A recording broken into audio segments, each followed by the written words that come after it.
Tell us, where in the world are you watching from? Now, let's dive into today's story. Chapter 1. The Perfect Facade. Alexander Beck adjusted his tie as he walked through the marble lobby of Meridian Capital, the investment firm he'd built from nothing over the past 15 years. At 43, he commanded respect in every boardroom from Manhattan to Los Angeles, his reputation for orchestrating complex mergers preceding him like a force of nature. What most people didn't know was that his expertise in corporate warfare came from an earlier education in actual warfare. 8 years in Army intelligence had taught him to read people, anticipate their moves, and strike when they least expected it. The Hartley-Davidson merger had taken 3 months to finalize, requiring delicate negotiations between two pharmaceutical giants whose mutual hatred ran deeper than their desire for profit. Alexander had spent the last 72 hours in Chicago, managing egos and maneuvering around obstacles that would have destroyed lesser dealmakers. Now, finally it was done. For $1 billion in combined assets, 2,000 jobs saved, and a commission that would secure his family's future for generations. His phone buzzed with a text from his wife, Victoria. Working late again. Don't wait up. V. Alexander frowned at the message's coldness. Victoria Tate Beck had always been direct, but lately her communications felt almost clinical. They'd been married 12 years, and he could chart the slow erosion of warmth in her messages like tracking a stock's decline. Where once she'd signed texts with hearts or playful jokes, now she offered only initials and businesslike efficiency. Dr. Richard Stevens, Alexander's old friend from college and now the family physician, had mentioned during their last golf game that Victoria seemed different during Jake's recent checkup. When pressed for details, Richard had grown evasive, changing the subject with the kind of practiced deflection that suggested professional concern. Alexander's driver, Miguel McConnell, pulled up to the curb in the black Mercedes. Miguel had been with the family for 5 years, a former Marine who'd served 2 tours in Afghanistan before transitioning to civilian security work. His loyalty was absolute, his discretion complete, and his observations rarely wrong.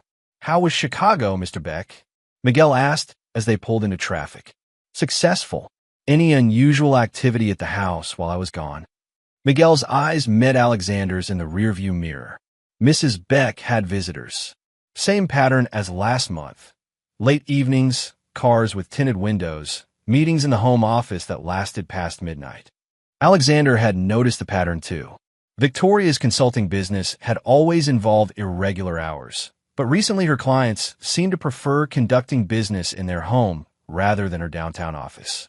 When Alexander had asked about it, Victoria had explained that her new contracts involved sensitive corporate restructuring that required additional privacy. "The boy," Alexander asked, "quiet lately. Spends most of his time in his room when he's home from school. Seems to avoid Mrs. Beck when possible." Jake Beck was 11 years old, bright and curious despite his recent withdrawal. Alexander had attributed his son's introversion to typical preteen adjustment issues, but Miguel's observation suggested something more troubling. Children didn't avoid their mothers without reason.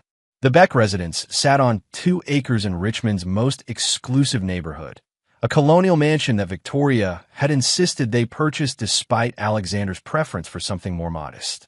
The house was beautiful but cold, with too many rooms and too few warm memories. As they pulled through the electronic gates, Alexander noticed that Victoria's BMW was in the garage, contradicting her text about working late. "Wait here," Alexander told Miguel. "I'll call if I need anything." The house felt eerily quiet as Alexander entered through the front door. Victoria's voice drifted from the living room, speaking in the low, controlled tones she used for business calls. Alexander moved silently through the foyer, his intelligence, training, making noise, discipline instinctive. "Told you the timeline is firm. No extensions, no excuses.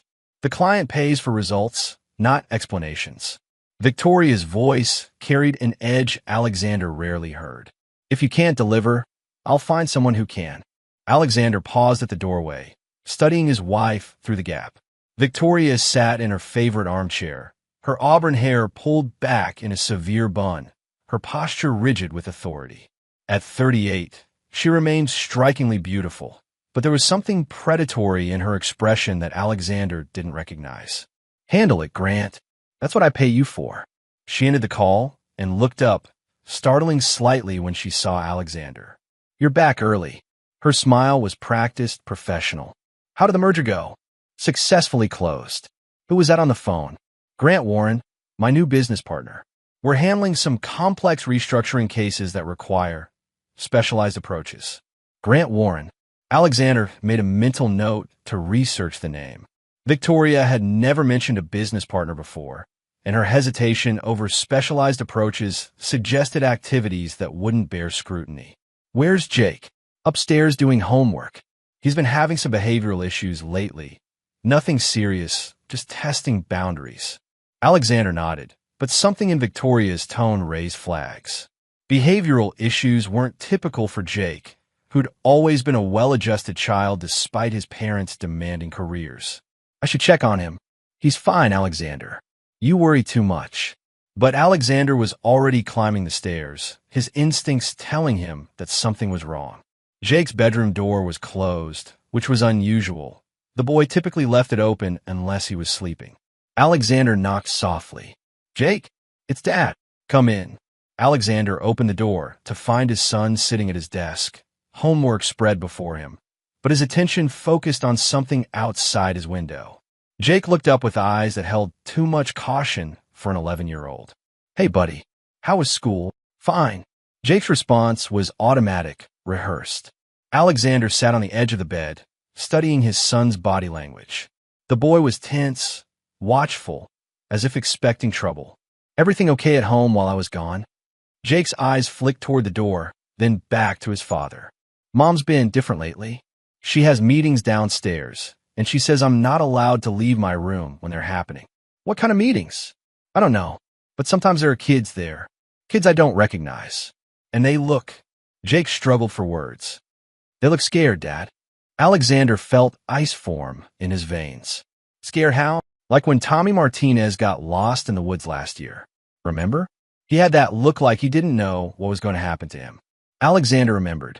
Tommy had been missing for 6 hours before search teams found him, and the experience had left the boy traumatized for weeks. The comparison was deeply troubling. "Jake, has your mother ever hurt you? Or made you do things you didn't want to do?" Jake's silence was answer enough. Alexander felt rage building in his chest, but he kept his voice gentle. "You can tell me anything, son. I promise you're safe." "She says consequences are a part of her business," Jake whispered. "She says I need to learn about consequences if I want to be part of this family." The words hit Alexander like physical blows. Whatever Victoria was involved in, it was affecting their son directly. And the mention of other children suggested something far worse than business consulting. "Jake, I want you to pack a bag. Just essentials, clothes for a few days, your tablet, whatever you need." "Are we going somewhere?" "Maybe. I need to understand what's been happening here while I was away." As Alexander helped his son pack, he was already planning his next moves. His intelligence background had taught him to gather information systematically, to understand all variables before taking action. But his parental instincts were screaming that Jake was in immediate danger. Victoria Tate Beck had built a facade of respectability around something dark and twisted. Grant Warren was part of it, whatever it was. And somehow, children were involved, children who looked scared, according to Jake. Alexander had spent 15 years in corporate warfare, but this felt like the beginning of something far more personal and infinitely more dangerous. His wife wasn't just hiding business activities, she was hiding crimes. And she'd made the fatal mistake of involving their son. In intelligence work, the most dangerous enemies were those who looked like allies. Alexander was beginning to understand that he'd been living with the enemy for 12 years, and she'd been using their home as a base of operations. That was about to change. Chapter 2. The Discovery. Alexander waited until Victoria's BMW left the driveway the next morning before beginning his investigation. Jake was at school, Miguel was running errands, and Alexander had the house to himself for the first time in months. He started with Victoria's home office, a converted bedroom on the second floor that she kept locked when not in use. The lock was expensive, but not military grade. Alexander had it open in under 2 minutes using techniques learned in intelligence training. Victoria's office was meticulously organized, files arranged alphabetically, computer password protected, a safe built into the wall behind her desk. The computer proved more challenging. Victoria had implemented sophisticated security measures that suggested she was protecting more than client confidentiality. Alexander bypassed the login screen using a USB drive loaded with extraction software, a gift from his former colleagues in intelligence who transitioned to private sector work. What he found made his blood run cold. Financial records showed payments from offshore accounts totaling over $2 million in the past 18 months. The money came from shell companies registered in countries known for lax banking oversight. Most disturbing were the payment descriptions: procurement services, transportation coordination, inventory management. The terminology suggested human trafficking. Alexander photographed everything, uploading files to an encrypted cloud account. Victoria's email history revealed communications with Grant Warren that confirmed his worst fears. Children were being bought, sold, and transported through a network that Victoria helped coordinate. The behavioral issues she'd mentioned about Jake weren't discipline problems. They were preparation for something unspeakable. A folder labeled Local Inventory contained photographs that made Alexander's vision blur with rage. Dozens of children, ages 8 to 14, photographed in sterile environments with identification numbers. Jake wasn't among them, but Alexander recognized several faces from missing persons reports he'd seen on the news. The safe behind Victoria's desk contained passports, cash, and a handgun. But more importantly, it held contracts and shipping manifests that revealed the scope of the operation. Victoria wasn't just a participant. She was a regional coordinator for what appeared to be an international trafficking network. Alexander was photographing the shipping manifests when he heard a car in the driveway. Through the window, he saw Victoria's BMW returning unexpectedly. He had 30 seconds to secure the office and get downstairs before she entered the house. He closed the safe, relocked the office door, and was in the kitchen making coffee when Victoria walked through the front door. "Forgot some files," she called out, her footsteps heading directly upstairs. Alexander waited, listening for signs that she'd detected his intrusion. The office door opened and closed. Drawers slid open. A minute later, Victoria came downstairs carrying a briefcase. "Busy day?" Alexander asked, keeping his voice casual. "Client emergency. I might be late tonight." She paused at the door, studying his face. "You look tired. Everything okay? Just jet lag. I'll probably turn in early." After Victoria left, Alexander called Miguel and arranged for Jake to stay with Alexander's sister in Baltimore for the weekend. He told Jake it was a surprise visit, but the boy seemed relieved to be leaving the house. That evening, Alexander contacted Dr. Richard Stevens. "Richard, I need you to do something for me, and I need you to ask no questions." "That sounds ominous. Come to my house tomorrow, around 7 p.m. Victoria will be out, but I want you to examine Jake when he gets back from Baltimore. Look for signs of abuse, physical, psychological, anything that suggests he's been harmed." "Alexander, what's going on?" "I can't explain yet, but I think Jake is in danger, and I need medical documentation of his condition before I take action." "What kind of action?" "The kind that ends threats permanently." Richard was quiet for a moment. "I'll be there." The next day, Alexander used his business connections to research Grant Warren's background. What he found was a pattern of association with organized crime figures, missing persons cases, and unexplained wealth. Warren had been arrested twice for human trafficking, but never convicted. His charges mysteriously dropped due to insufficient evidence and procedural errors. More disturbing was Warren's connection to a network of wealthy clients who paid premium prices for specialized services involving children. The network operated internationally, using legitimate businesses as fronts for trafficking operations. Victoria's consulting firm was one of those fronts. Alexander was studying financial records when Miguel called with an update. "Mr. Beck, Mrs. Beck just left the house with several suitcases. She told me she'd be away on business for the next few days." "Did she say where?" "Chicago. But, sir, I followed her to the airport." She didn't board a commercial flight. Private jet, no flight plan filed. Victoria was running, which meant she'd either detected Alexander's investigation or received warning from someone in her network. Either way, Alexander's window for gathering evidence was closing. He called Richard Stevens and asked him to come immediately rather than waiting for evening. Bring your medical bag and be prepared to document everything you see. This might be the only chance we get. Richard arrived 30 minutes later, his expression grim. Alexander, I need to tell you something before we continue. I've been concerned about Jake for months. During his last checkup, I noticed signs of psychological trauma, hypervigilance, difficulty sleeping, anxiety responses to certain questions. What kind of questions? Questions about his home life, about his relationship with his mother. When I asked if he felt safe at home, he shut down completely. Alexander felt the last pieces of restraint crumble. What else? Physical signs that suggested stress-induced illness. Stomach problems, headaches, changes in appetite. Classic symptoms of a child living in fear. But you didn't report it. I had no proof of abuse, and Victoria convinced me it was related to school stress and your travel schedule. I should have trusted my instincts. Alexander led Richard upstairs to Jake's room, pointing out details he'd noticed during his investigation. A lock on the inside of Jake's door that was clearly installed recently, blackout curtains that blocked outside view, and a small camera hidden in the ceiling light fixture. She was monitoring him, Alexander said, keeping him isolated and under surveillance. Richard examined the camera with growing horror. This isn't parental concern. This is containment. They were discussing the implications when Alexander's phone rang. Jake's school was calling. Mr. Beck? This is Principal Chapman.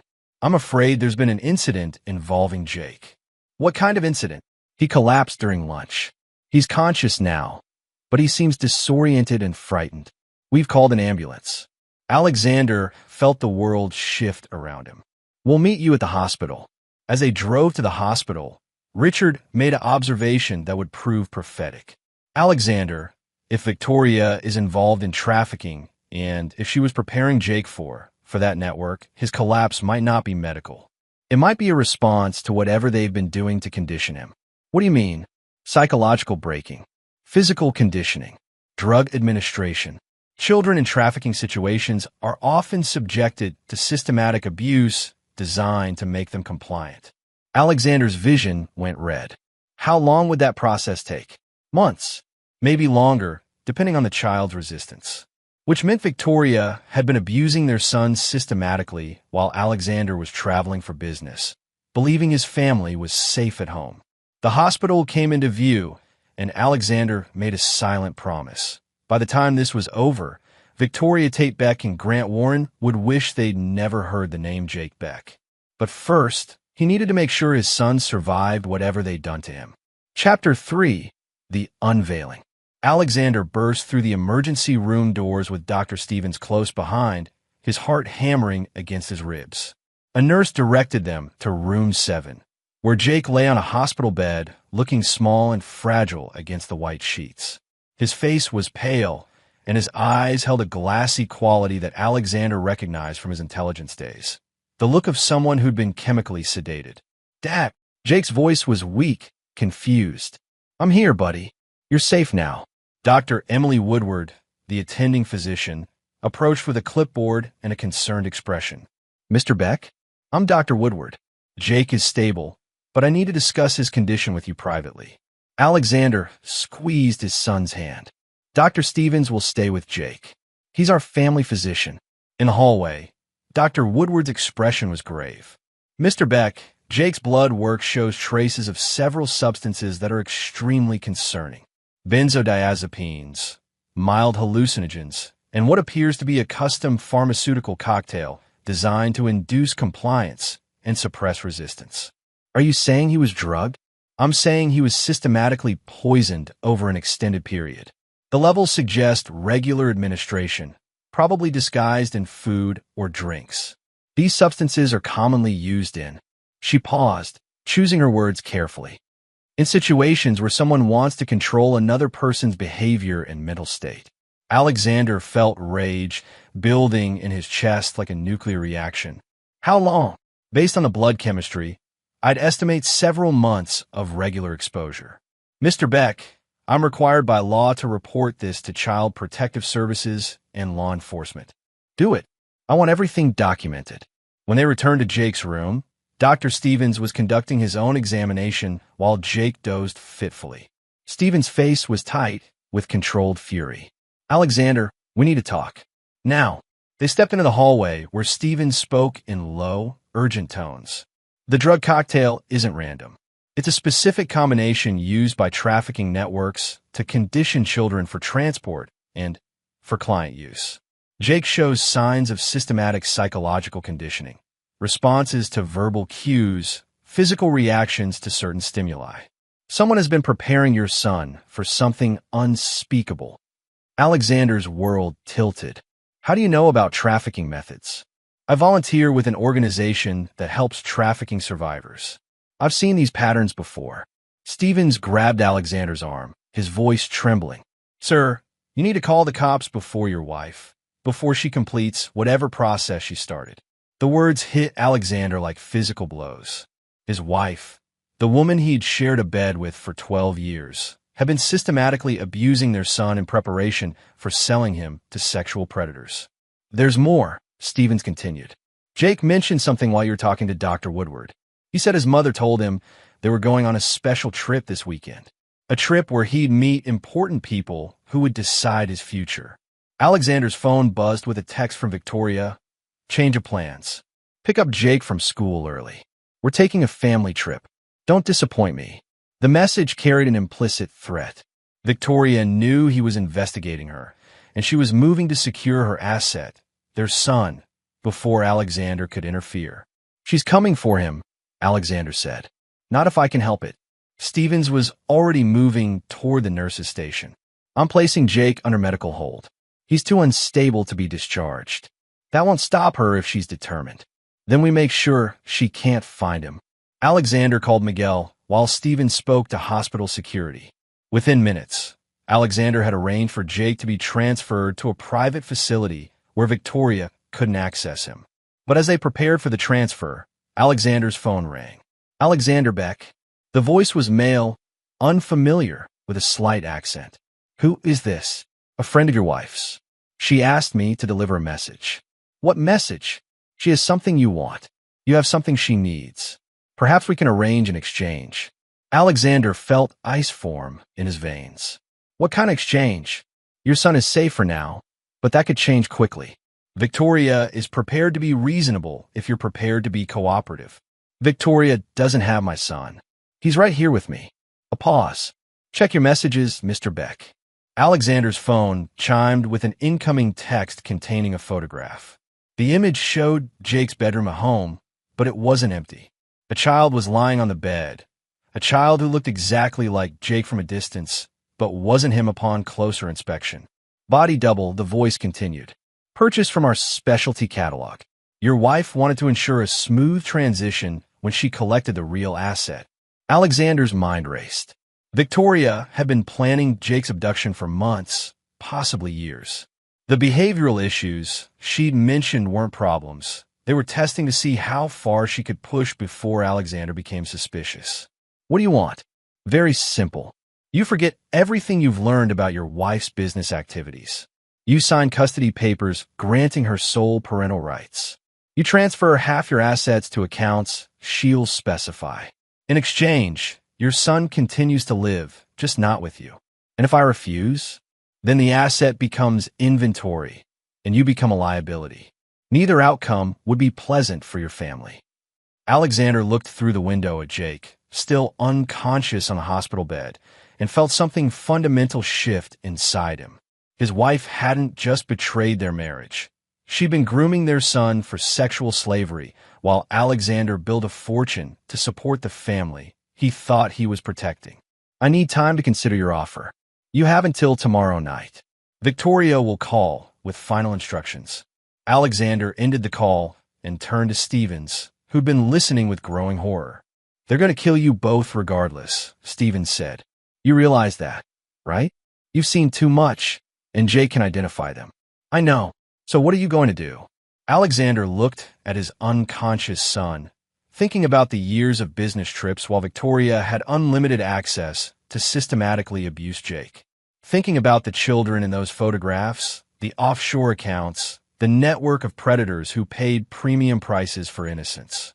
I'm going to remind them why Army intelligence officers are trained to win wars, not just battles. Alexander, Dr. Stevens, how many trafficking survivors have you worked with? Dozens. What? How many of their abusers faced real consequences? Stevens was quiet. Very few. The networks are too sophisticated, too well-connected. Most survivors never see justice. That's about to change. Alexander pulled out his phone and began making calls. The first was to his former commanding officer, Colonel Rodney Cooper, now retired and running a private security firm. Rodney? It's Alexander Beck. I need a favor, and I need it off the books. What kind of favor? The kind that involves ending threats to children. Permanently. Within an hour, Alexander had assembled a team of former intelligence operatives and special forces personnel who specialized in what the government couldn't officially handle. Victoria Tate Beck and Grant Warren had built their network using money, fear, and the assumption that their victims would be too powerless to fight back. They were about to learn the difference between being powerful and being dangerous. And Alexander Beck had never been more dangerous in his life. Chapter 4. The Network Exposed. Alexander established his command center in a secure location 40 miles outside Richmond, a decommissioned military facility that Colonel Cooper's security firm used for training exercises. The building's soundproofed rooms and sophisticated surveillance equipment made it perfect for the kind of operation Alexander was planning. His team consisted of 5 specialists: Colonel Cooper himself, an expert in psychological warfare; Phil Bailey, a former NSA analyst who could penetrate any digital security system; Mitch Simon, a demolitions expert with a talent for making problems disappear; Peter Chapman, a master of surveillance and infiltration; and Loren Root, whose expertise in interrogation techniques had made him legendary in intelligence circles. What we're dealing with, Alexander explained to his team, is a trafficking network that's been operating for at least 3 years. My wife, Victoria, coordinates regional operations. Her partner, Grant Warren, handles enforcement and client relations. They have connections to organized crime, political protection, and international networks. Phil Bailey looked up from his laptop, where he'd been analyzing the evidence Alexander had gathered. The financial structure is sophisticated. They're moving money through 17 different shell companies across 9 countries. Conservative estimate puts their operation at $50 million annually. How many children?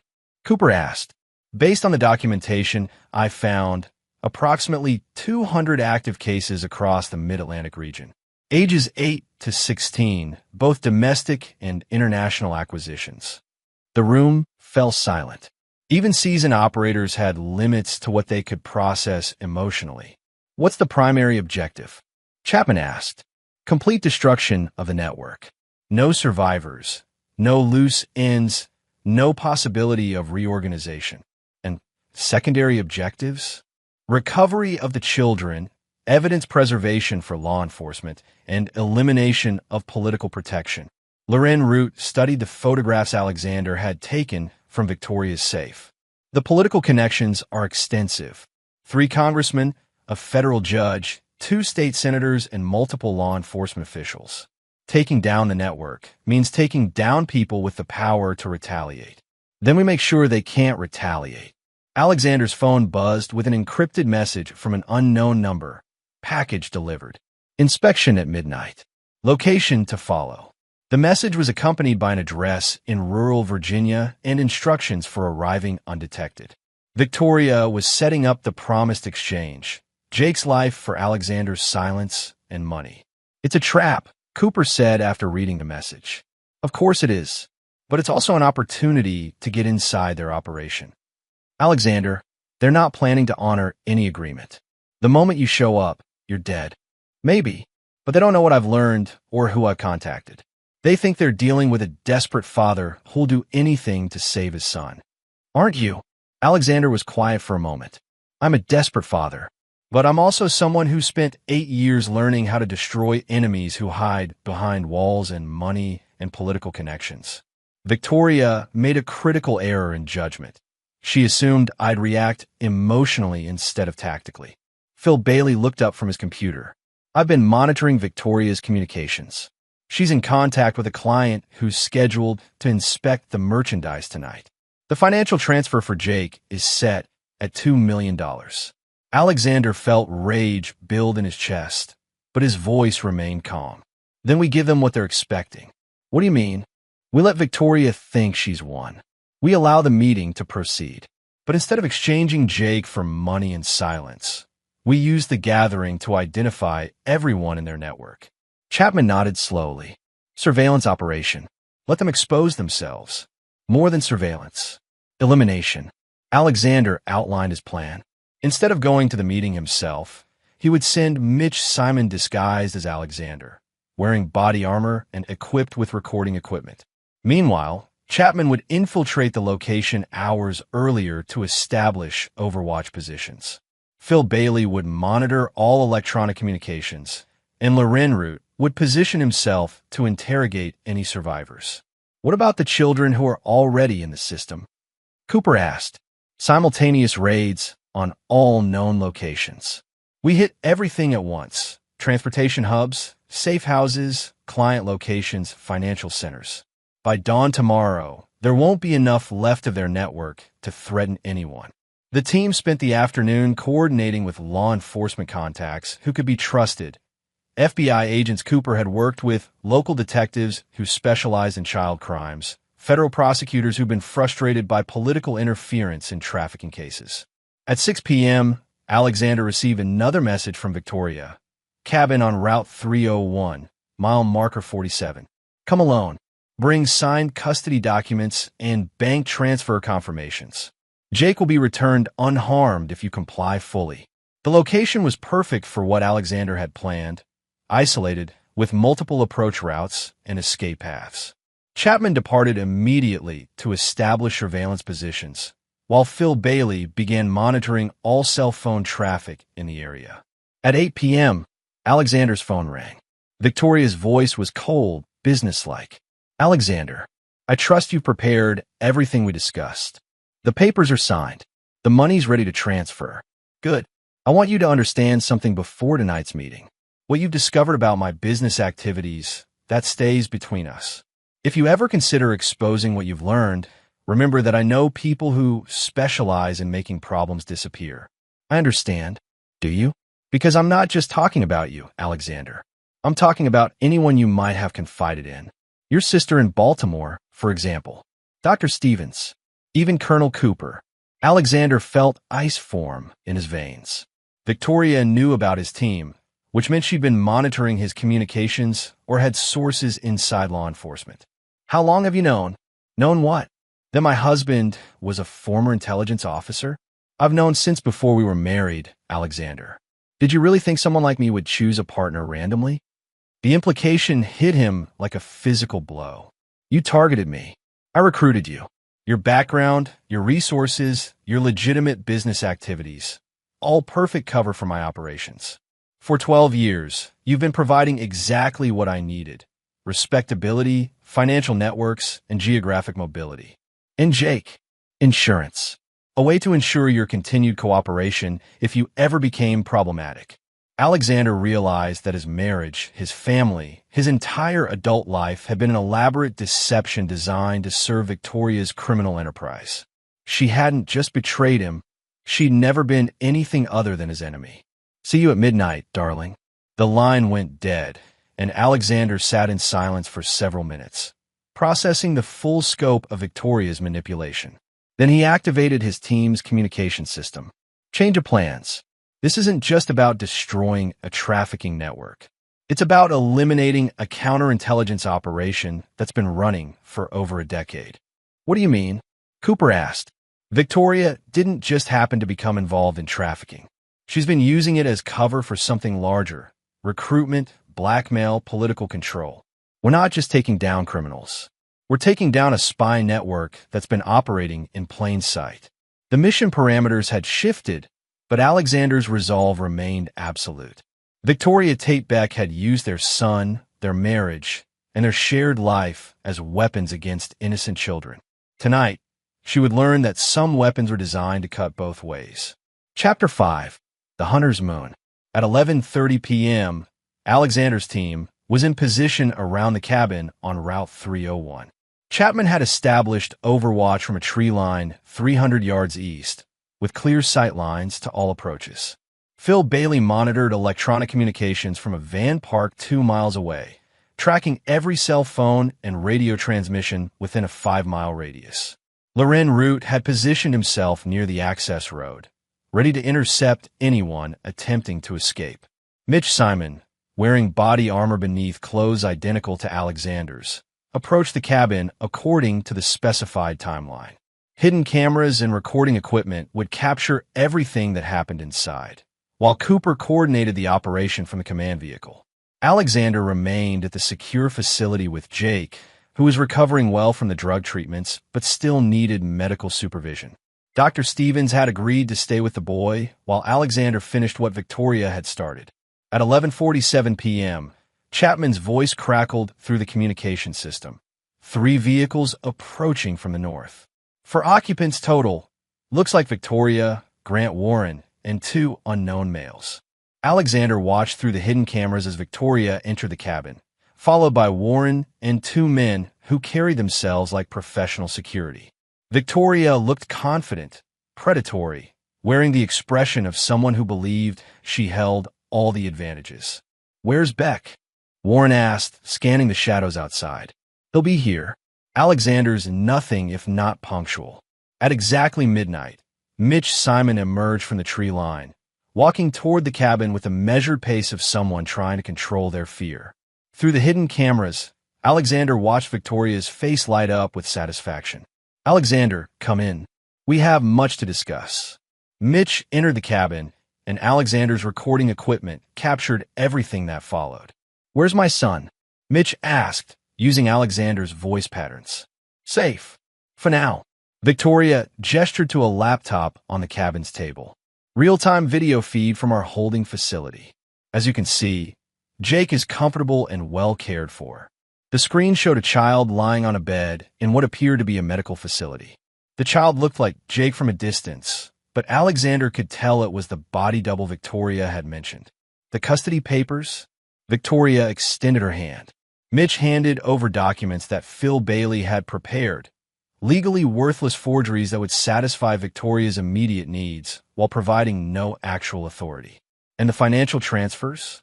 Ready to execute on your confirmation that Jake is released safely." Victoria studied the papers, then looked up with cold satisfaction. "You've been surprisingly cooperative, Alexander. I expected more resistance. I want my son safe. Nothing else matters. Nothing else should matter.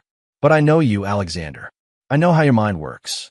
You've spent the last week investigating my business activities, gathering information, probably planning some dramatic confrontation."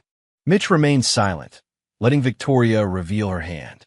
"The problem is that you don't understand the scope of what you're dealing with. My organization isn't just regional, it's international. The clients aren't just wealthy perverts. They're political leaders, business executives, people with the power to destroy anyone who threatens their interests." Warren stepped forward, producing a tablet that displayed financial records and photographs. "Your investigation led you to discover maybe 10% of our operation. The rest goes deeper than you can imagine." Alexander watched through the cameras as Warren revealed the true scope of their network. It wasn't just trafficking.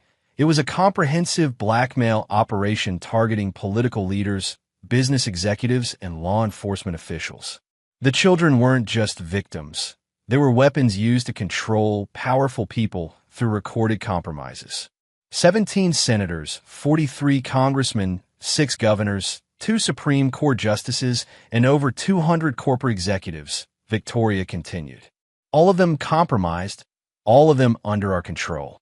That's real power, Alexander, not the corporate merger games you've been playing. What do you want from me? Complete integration into our operation. Your business networks, your financial expertise, your military contacts. In exchange, Jake lives, and you become part of the most powerful shadow organization in the country. And if I refuse? Warren smiled coldly. Then you discover what happened to the other husbands who became problematic. Through the cameras, Alexander watched Victoria produce a file containing photographs of 4 men, all apparently dead from various causes: car accidents, suicides, medical emergencies. Recruitment sometimes requires permanent solutions to family complications. Alexander felt rage building, but he forced himself to remain analytical. Victoria and Warren were revealing everything, apparently confident that Mitch/Alexander had no choice but to accept their terms. "I need guarantees," Mitch said. "Protection for my son, legal immunity, financial security. You'll have all of that and more. But first, you need to prove your commitment to our organization." Victoria produced another laptop, this one displaying live video from what appeared to be a warehouse. Alexander's blood turned to ice as he recognized the location. It was one of the addresses from Victoria's shipping manifests, and it contained dozens of children in various stages of processing. "Tomorrow night, we have a special event for our most exclusive clients. You're going to coordinate security for the gathering." "What kind of gathering?" "The kind that generates enough compromising material to control a federal judge for the rest of his career." Alexander had heard enough. Through his communication system, he activated the final phase of his operation. "All teams, execute." Chapman's voice came through immediately. "Multiple targets acquired. Beginning elimination sequence." Phil Bailey reported. "Electronic communications jammed. No signals getting in or out." Loren Root confirmed. "Access road secured. No one leaves alive." Alexander's team moved with precision born from years of combat experience. Warren and his security personnel were eliminated before they could draw weapons. Victoria found herself surrounded by operatives who materialized from shadows like death itself. Through the cameras, Alexander watched Victoria's confidence crumble as she realized the scope of her miscalculation. "You're not Alexander Beck," she said to Mitch. "No." Alexander's voice came through hidden speakers. "But I am." Alexander entered the cabin wearing full tactical gear, followed by Cooper and 3 additional operators. Victoria backed against the wall, her composure finally cracking. "This is impossible. My contacts, my protection." "Your contacts are under federal arrest as we speak. Your protection just learned what happens when they shield child traffickers from military intelligence operations." Phil Bailey's voice crackled through the communication system. "Primary target location secure. 47 children recovered alive. Network infrastructure completely destroyed." Alexander looked at his wife, the woman who had manipulated him for 12 years, who had systematically abused their son, who had built an empire on the suffering of children. "Victoria Tate Beck, you're under arrest for human trafficking, child abuse, conspiracy, and treason." "Treason." The blackmail operation targeting federal officials constitutes espionage against the United States government. That carries special penalties. As federal agents entered the cabin to process the crime scene, Alexander felt a grim satisfaction. Victoria's network was destroyed, the children were safe, and the political officials who had enabled the operation were facing their own reckonings. But the night wasn't over yet. Alexander had one final message to deliver to anyone who might consider rebuilding what Victoria had created. Some lessons needed to be taught with permanent clarity. Chapter 6: Aftermath and Reckoning.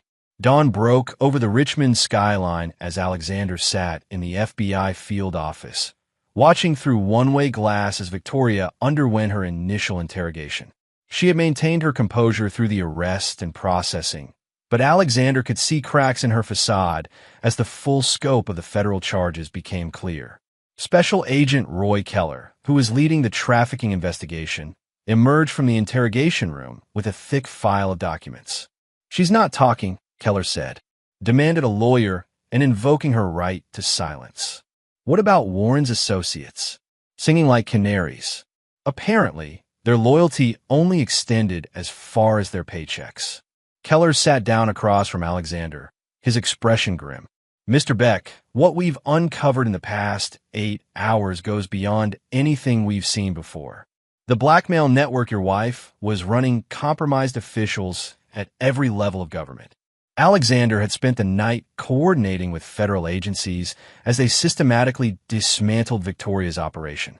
Raids on 17 locations had recovered 93 children and arrested 47 adults involved in trafficking, transportation, and client services.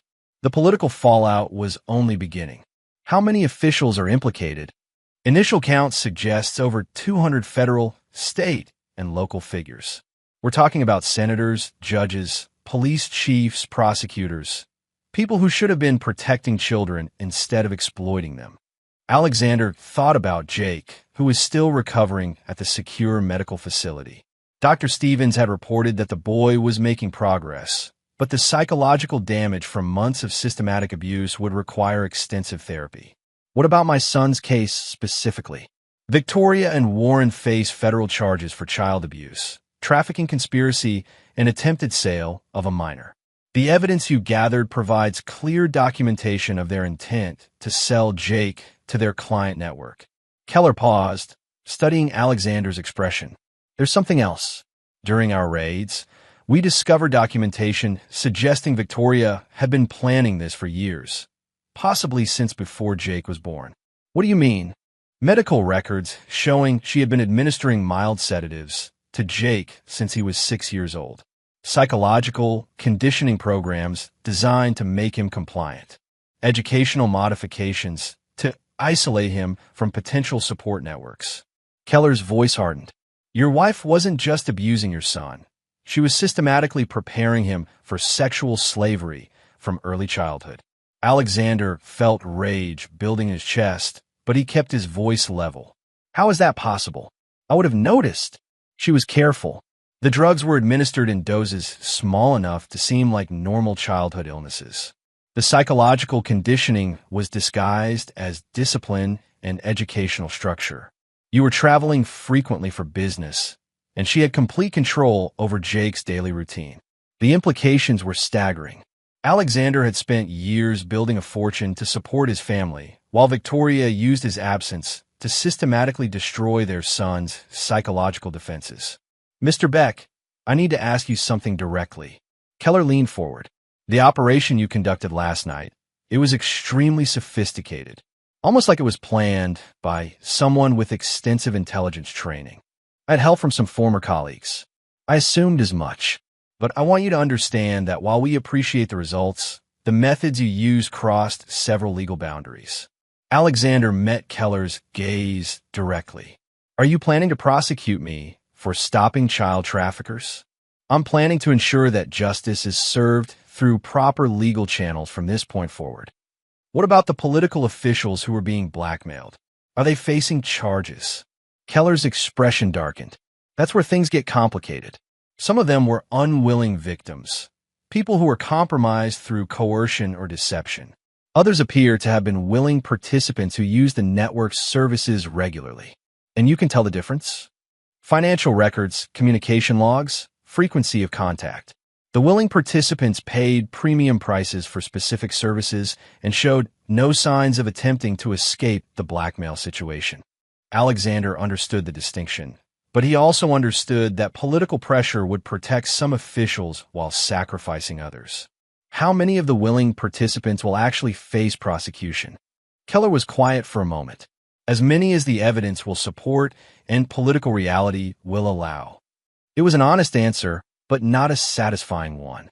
Alexander had learned in intelligence work that justice and law enforcement didn't always align perfectly. His phone buzzed with a call from Dr. Stevens. Alexander, Jake's awake and asking for you. His cognitive function is improving rapidly now that the drugs are clearing his system. I'll be there in an hour. As Alexander prepared to leave the FBI office, Agent Keller handed him a business card. Mr. Beck, given your background and what you accomplished last night, the Bureau would be interested in discussing consulting opportunities. We handle a lot of cases involving organized crime and trafficking that could benefit from your particular expertise. I'll consider it. One more thing. Victoria's lawyer is already making noise about seeking custody of Jake pending her trial. Apparently, she's claiming you kidnapped him and that she was attempting to protect him from your dangerous associates. Alexander felt cold fury settle in his chest. She's claiming I kidnapped my own son. It won't hold up in court, especially given the evidence we've gathered. But it suggests she's planning to fight the custody issue aggressively. Then she's going to learn that some battles are decided outside courtrooms. Alexander left the FBI office and drove to the medical facility where Jake was recovering.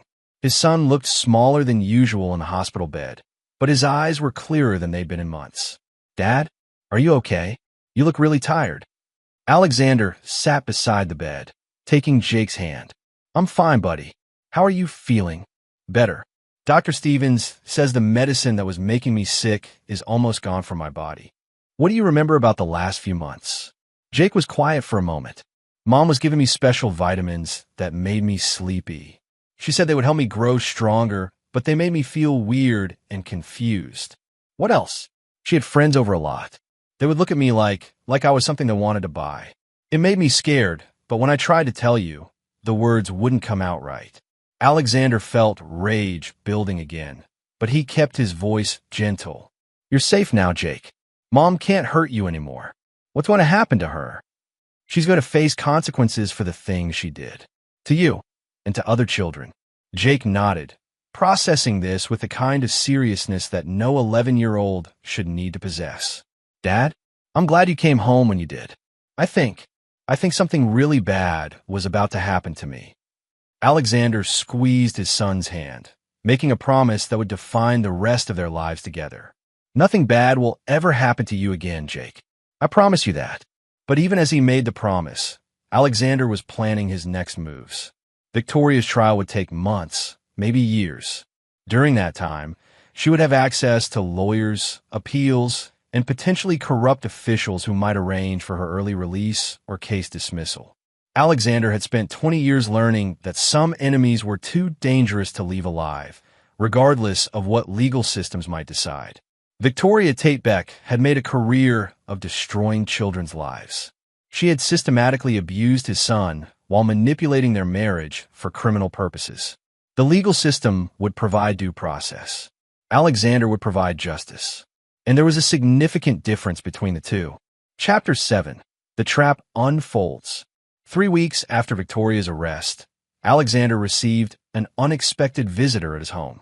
Miguel had been screening all contacts since the FBI raids, but the woman who appeared at their gate carried credentials that demanded attention.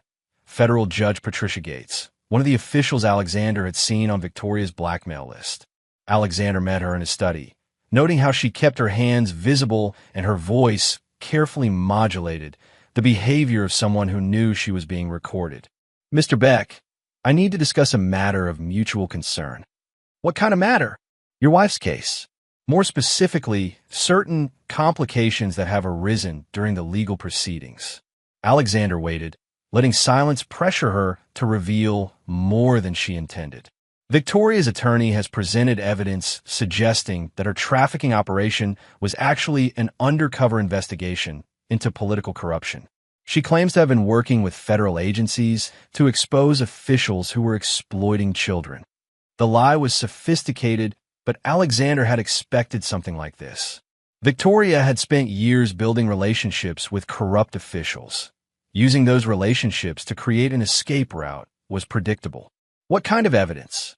Documentation that appears to show communication with FBI and CIA handlers. Financial records that could be interpreted as operational funding rather than criminal profits. Testimony from associates claiming they were undercover operatives. Alexander recognized the pattern from his intelligence days. When caught, operatives often claimed they were working for the other side. Sometimes it was even true. "What do you want from me, Judge Gates?" Victoria's attorney is claiming that you compromised a federal investigation through unauthorized vigilante action. They're seeking to have all evidence dismissed based on illegal interference with law enforcement operations. And you're here because... Judge Gates was quiet for a long moment. Because if Victoria's claims are true, then the federal investigation that exposed over 200 officials was itself compromised. Every case, every arrest, every conviction could be overturned on appeal. Alexander understood the implication. Whether Victoria was lying or telling the truth, her claims could destroy the entire legal proceeding against the trafficking network. What's your assessment of her claims? Personally, I think she's lying. But professionally, I have to consider the possibility that we're dealing with a counterintelligence operation that went bad, or a counterintelligence operation that was always designed to protect trafficking networks rather than expose them. Judge Gates nodded grimly, which brings me to why I'm really here. Victoria's attorney has scheduled a hearing for tomorrow where they'll present this evidence publicly. If successful, Victoria walks free, and every official on her blackmail list claims they were victims of an unauthorized federal sting operation. Including you? Including me. Alexander studied Judge Gates' face, looking for signs of deception. She seemed genuinely concerned about Victoria's legal strategy, but Alexander had learned not to trust anyone who appeared on trafficking-related blackmail lists. Judge Gates, let me ask you directly. Were you a willing participant in Victoria's network, or were you being blackmailed?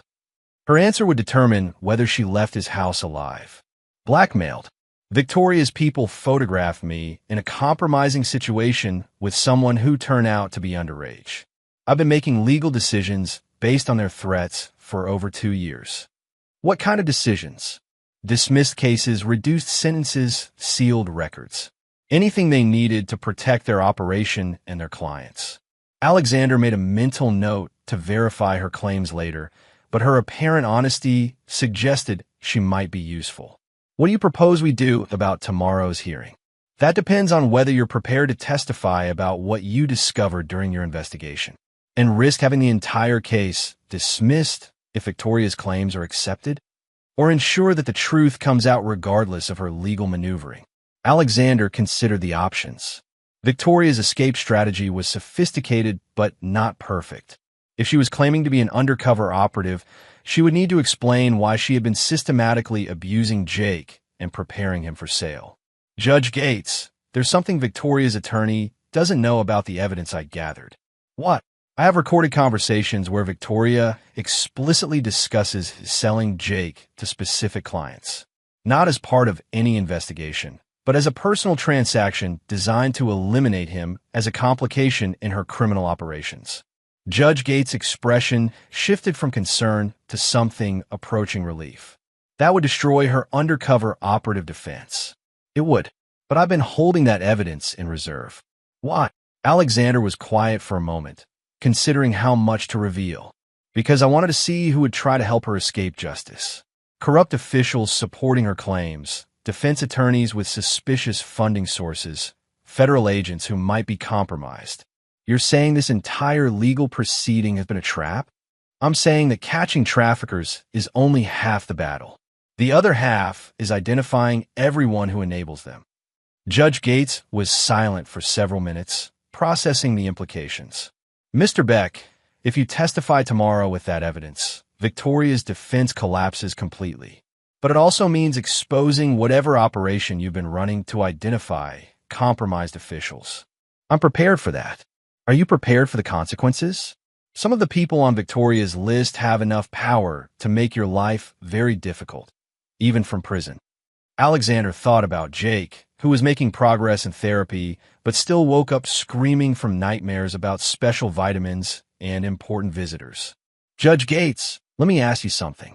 How many children do you think will suffer if Victoria's network is allowed to reorganize under new leadership? I don't know. Neither do I. But I know it's more than zero, which means the consequences of action are preferable to the consequences of inaction. The next morning, Alexander arrived at the federal courthouse wearing his best suit and carrying a briefcase containing evidence that would either ensure Victoria's conviction or trigger his own arrest for obstruction of justice. The hearing room was packed with reporters, federal agents, and observers from various political offices. Victoria sat at the defense table wearing an orange jumpsuit, but maintaining the composed expression of someone who believed she held the winning hand. When called to testify, Alexander approached the witness stand with the quiet confidence of someone who had spent years preparing for this moment. Victoria's attorney, William Andrews, began his questioning with barely concealed aggression. "Mr. Beck, isn't it true that you conducted an unauthorized investigation into federal law enforcement operations?" "No." "Isn't it true that you used former military personnel to interfere with ongoing federal investigations?" "No." "Then how do you explain the systematic destruction of evidence and elimination of witnesses that occurred during your vigilante operation?" Alexander looked directly at Victoria, noting how her expression had shifted from confidence to concern. "I can explain it very simply. I have recorded conversations where my wife explicitly discusses selling our 11-year-old son to sexual predators for $2 million. Would you like me to play those recordings for the court?" The courtroom erupted in chaos as Andrews realized his client's defense had just collapsed completely. Victoria's claims about being an undercover operative couldn't explain why she was recorded planning to sell her own child. But Alexander wasn't finished. As the judge restored order, he produced additional evidence that would ensure Victoria never had another opportunity to hurt children. "Your Honor, I also have documentation showing that Mrs. Beck has been systematically drugging our son for over 5 years, along with detailed plans for his psychological conditioning and eventual sale to specific clients." Victoria's face went white as she realized the scope of Alexander's evidence. Her attorney was frantically flipping through papers, looking for some way to salvage a defense that had just been obliterated. Alexander continued his testimony for 3 hours, methodically destroying every aspect of Victoria's claims while presenting irrefutable evidence of her crimes. By the time he stepped down from the witness stand, Victoria's fate was sealed. But more importantly, Alexander had achieved his primary objective, identifying every official, attorney, and federal agent who had attempted to help Victoria escape justice. The trap had worked perfectly. Now came the consequences. Chapter 8. Justice Served. The verdicts came down exactly 6 months after Alexander's testimony. Victoria Tate Beck, life in prison without possibility of parole on 47 counts of human trafficking, child abuse, and conspiracy. Grant Warren, death penalty for murder during trafficking operations. 17 political officials, sentences ranging from 10 years to life, depending on their level of participation. Alexander sat in the courthouse gallery as each verdict was read, feeling a grim satisfaction as the legal system finally delivered consequences for crimes that had destroyed hundreds of lives. Victoria showed no emotion as her sentence was announced, maintaining the cold composure that had defined their 12-year marriage. But Alexander's work wasn't finished. During the 6 months of legal proceedings, he had continued gathering intelligence on the broader network that had enabled Victoria's operations. What he discovered was a system of corruption that extended far beyond individual criminals to include institutional failures at every level. Federal agencies had ignored warnings about trafficking operations. Political officials had traded votes for protection. Law enforcement had deliberately misdirected investigations to shield wealthy clients. The legal system had provided justice for Victoria and her immediate associates, but the structures that had enabled them remained largely intact. Alexander had decided that those structures needed to be dismantled permanently. His opportunity came when Special Agent Keller contacted him about consulting on a new trafficking case in Baltimore. The investigation involved a network similar to Victoria's, but with different leadership and different political connections. "We could use your expertise in understanding how these operations function," Keller explained during their meeting. "Your insights into Victoria's network helped us develop new investigative protocols." "What kind of consulting are you looking for?" "Undercover work. These networks only trust people with specific backgrounds and connections. Your business credentials and former military service make you an ideal candidate for infiltration operations." Alexander accepted the consulting contract, but not for the reasons Keller expected. Instead of simply gathering evidence for legal prosecution, Alexander planned to use his access to systematically destroy trafficking networks through methods that would ensure permanent results. Over the next 18 months, Alexander worked on 7 different cases across 4 states. In each situation, he gathered evidence for federal prosecutors while simultaneously implementing his own solutions for problems that the legal system couldn't address. Network leaders suffered fatal accidents. Political protectors found their careers destroyed by strategic leaks. Financial systems were disrupted through sophisticated cyber attacks. Client lists were published on dark websites frequented by vigilante groups. The results were dramatic. Trafficking operations in the Mid-Atlantic region declined by 70%. Political officials became reluctant to provide protection for criminal networks. Law enforcement agencies improved their response protocols to avoid federal oversight. Most importantly, children stopped disappearing into systems designed to exploit them. Alexander's methods were illegal, brutal, and completely effective. During this period, Jake made remarkable progress in therapy. Dr. Stevens reported that the boy's psychological recovery was proceeding better than expected, largely due to the knowledge that his abusers had faced permanent consequences. He feels safe, Stevens explained during one of their consultations. Not just physically safe, but psychologically safe. He knows that the people who hurt him can never hurt anyone again. Alexander had made sure of that. On the 2nd anniversary of Victoria's arrest, Alexander received a visit from Colonel Cooper, who had helped coordinate the original operation against Victoria's network. Alexander, we need to talk about your consulting work. What about it? Federal agencies are starting to notice patterns.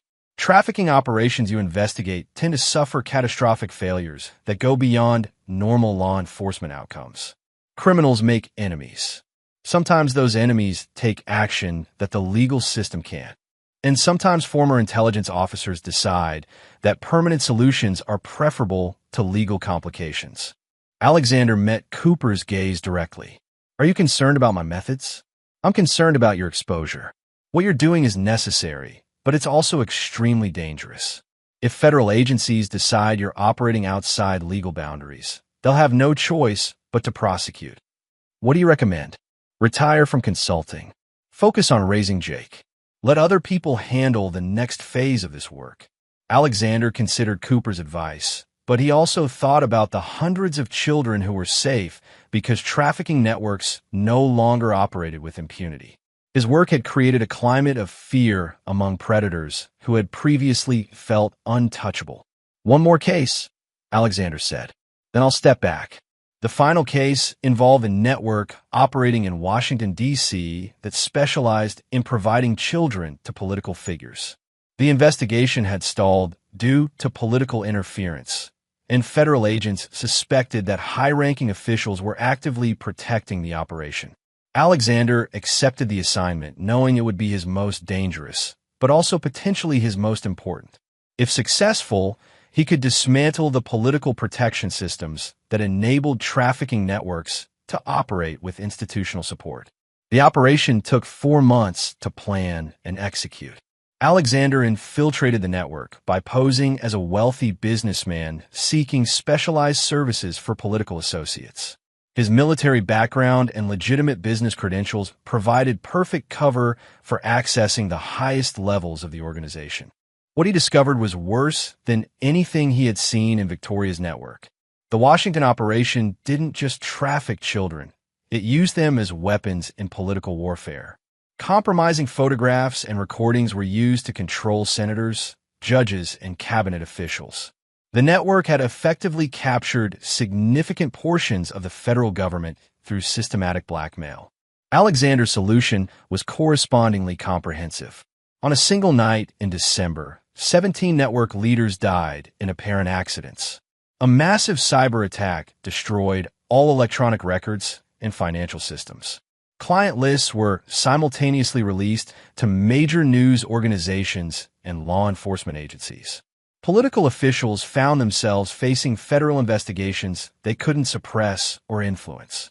Within 72 hours, the entire network had collapsed. The political fallout lasted for months. 23 federal officials resigned in disgrace. 37 faced criminal charges. Congress passed emergency legislation increasing penalties for trafficking crimes and eliminating political immunity for related offenses.